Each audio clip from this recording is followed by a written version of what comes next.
상대방한테 정 떨어지게 하는 거 진짜 나쁘다.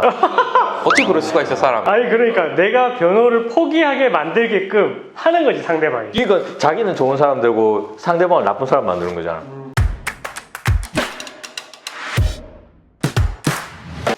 안녕하세요, 로이어 프렌즈입니다. 오랜만에 저희 구독, 좋아요 좀. 텐션 올려서 한번 해봐. 너 잘하잖아 이거. 구독, 좋아요. 오랜만에 하니까 못하겠다.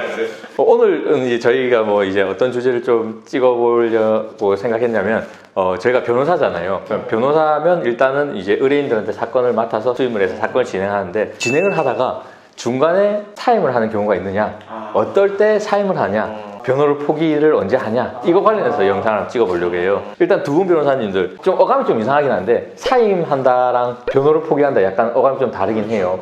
그래서 좀 더 강하게 변호를 포기하신 적이 있으신지 먼저 이경희 변호사님부터. 네. 포기 변호 포기 좀 세긴 하다 이거. 거의 없는데 간혹 있죠. 근데 그것 또한 약간 이런 거예요. 사귀는 사이에서 이제 헤어지자고만 이야기를 안 했지 헤어지게끔 행동을 하는 거예요. 그런 거 알죠? 이 변호사님 많이 하던 거잖아요. 제가 죽고 싶어요? 상대방한테 정 떨어지게 하는 거 진짜 나쁘다. 어떻게 그럴 수가 있어 사람. 아니 그러니까 내가 변호를 포기하게 만들게끔 하는 거지 상대방이. 이거 자기는 좋은 사람 되고 상대방을 나쁜 사람 만드는 거잖아. 그건 이제 연애랑 달라요. 그렇게 생각하지 마시고 그러니까 옛날에 연애할 때 그런 걸 많이 해가지고 변호사를 당하는 거 아니에요 지금. 내가 한 대로 받는 거구나. 박 변호사님은 있어요? 사실 변호사가 먼저 사임하자고 하는 경우는 거의 문턱까지 간 정도 있는데 최종적으로 사임까지 간 적은 없는 것 같아요. 보통 이제 사임을 얘기를 하면은 보통 의뢰인이 먼저 사임을 해달라 이런 경우가 사실 대부분이긴 하죠. 그렇지, 보통은 그렇죠. 네. 그리고 이제 뭐 변호인이 마음에 안 든다 아니면은 내가 뭐 다른 변호인으로 이제 바꾸려고 하니까 당신은 사임을 해달라 뭐 이런 건데, 어떤 변호인을 할지는 본인의 마음이니까 단순히 사임이 아니라 사임하고 내가 지불했던 착수금을 다시 다 반환해달라, 항상 요게 문제죠. 그게 문제가 발생하긴 하죠. 네. 착수금은 이제 뭐 어차피 뭐 계약서에도 반환 안 된다는 거 단순 변심으로 써 있으니까 포기하겠다 그러면 이제 깔끔하게 이제 사임이 되는데, 이제 상당히 변론도 많이 진행이 됐어요. 내가 의견서도 몇 번 내고 이제 재판도 나가고 했는데 갑자기 중간에 거의 판결 나오기 직전에 그만둬달래. 그러니까 그럼 이제 알겠습니다. 근데 뭐 계약서에 이렇게 단순 변심으로 하면은 난 청구하고 다 청구할 테니까 안 된대. 다 돌려달래. 그럼 그때부터 이제 아주 난리가 나죠. 이제 막 뭐 계속 전화가 오고 뭐 변호사협회에 진정을 넣겠다고 하는 둥 뭐 웬만하면은 그래도 어차피 뭐 저도 이제 이걸로 생계가 달려 있으니까 안 하는데, 정말 그 극단적인 사람이 있었거든요. 하루에도 몇십 번씩 전화. 지금이었으면 제가 아마 스토킹 처벌법으로 고소를 했을 거예요. 그 당시에 근데 그게 없어가지고 했는데, 와 근데 내가 요거 뭐 선임료 이상으로 이 사람을 내버려 두면 내가 더 스트레스를 받겠다 싶어가지고 알겠다 우리 여기까지 합시다 뭐 이런 적이 한 번은 있는데, 그 이외에 웬만하면은 뭐 사임, 먼저 변호사 사임한다고 하는 경우는 거의 없죠. 근데 일반적으로 이제 이런 것 때문에 그런 판결도 있잖아요.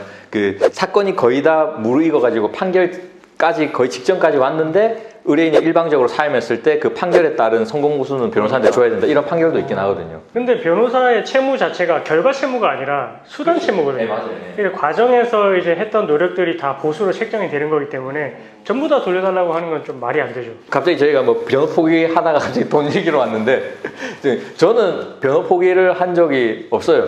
저는 그래요? 그 있긴 한데 그 있는 건 그거 돈 문제. 결국 이 돈 얘기가 나서 이제 꺼내는 건데, 보통 이제 일반적으로 이제 뭐 여유가 있으신 분들은 이제 수임료나 이런 걸 한 번에 다 주시긴 하는데, 이제 여유가 좀 없거나 하시면은 보통 분할해서 진행을 하기도 하거든요. 근데 이제 분할해서 진행을 할 때 이제 날짜를 지정을 해요. 뭐 한 달이면 한 달 며칠 이렇게 지정을 하는데, 보통 저희도 그래도 사람이니까 그래도 한 달 정도까지 기다려주는데, 두 달, 세 달 돼도 연락해도 뭐 아예 연락을 씹어버리는 분들도 있고, 주겠다 계속 끌어버리는 사람들. 이렇게 되면 이제 저희들도 더 이상 이제 진행비를 안 주시니까 진행 이제 더 이상 못 하겠다, 이렇게 되는 경우가 있어요. 근데 저는 그런 진행비를 준다면, 저는 돈만 준다면 포기는 안 하죠. 돈을 안 줘도 저는 포기는 하는데. 네. 근데 뭐 극단적으로 좀 신뢰가 깨져도 사임을 하기도 하는 것 같아요.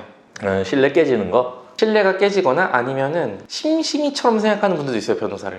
심심이? 그러니까 저희는 이제 그 의뢰인한테 바로 이제 다이렉트 연락처를 이렇게 오픈을 하잖아요. 그러면은 하루에 한 번씩 어떻게 되고 있나요? 어떻게 되고 있나요? 이런 사람들이 있거든요. 아니 지금은 뭐 딱히 진행된 게 없습니다. 그러면 왜 지금 이렇게 시간이 이틀이나 지났는데 왜 법원에서 얘기가 없냐고 뭐 이런 분들도 있기 때문에 그런 경우에는 또 사임할 수도 있죠. 그런 경우는 있어요. 피해자로서 사건을 진행을 하고 있는데 가해자가 상담 오는 경우 있잖아요. 아, 그거는 이 사건 진행 자체가 안 되는 거지. 진행 자체를 못하고 이제 돌려보내는 건데, 네, 근데 이제 듣다 보면은, 어디서 많이 봤다? 어디서 이런 거 익숙한, 이런 비슷한 사건이 또 있을 수 있나? 이렇게 생각이 되다가 점점 더 이제 구체화되는 거지. 예, 그 알고 보니까 그 사건이. 실제 그런 것도 있잖아요. 본인. 진짜 이제 변호사가 웬만하면 잘 먼저 사임을 잘 안 하는데 가끔 하는 것들이 있는 게 언론에 관심을 받는 사건들. 언론에서 굉장히 이제 막 이미 사람들은 저 사람이 아주 나쁜 사람이다. 어떻게 저런 사람을 이제 변호할 수 있느냐. 이런 사건들이 있잖아요. 제가 경험한 건 아니고 제 친구 지인 변호사 사무실에 있었던 일인데 어떤 사회적으로 굉장히 지탄을 받는 그런 사건을 변호를 맡았어요. 근데 보통 변호인이 공개는 기사로 잘 안 되는데 사람들이 사실 알아내려고 하면 어떻게든 알아내거든요. 알아내면은 그때부터 그 사무실이 폭파되기 시작합니다. 이제 전화 계속 오고 인터넷에 글 올리고 뭐 이렇게 하면 사실 이게 사회적으로 좀 이슈가 되는 사건들은 선임료도 많이 받거든요. 그런 것들을 감내를 해야 되니까. 근데 그게 너무 극에 달한다 싶으면은 사임을 하더라고요. 오늘은 이제 저희가 변호사가 사임 세게 말하면 변호를 포기하는 케이스가 있느냐 이거에 대해서 저희가 좀 얘기를 해봤는데 보통 변호사들도 어떻게 해서든 사건을 맡으면 잘 해결하려고 최대한 이제 노력해서 이제 열심히 일을 하거든요. 사건을 맡으면 먼저 잘 포기하지 않는다. 이 정도 정보를 좀 알아두시면 좋을 것 같네요. 네, 오늘 영상 여기까지 하겠습니다. 감사합니다.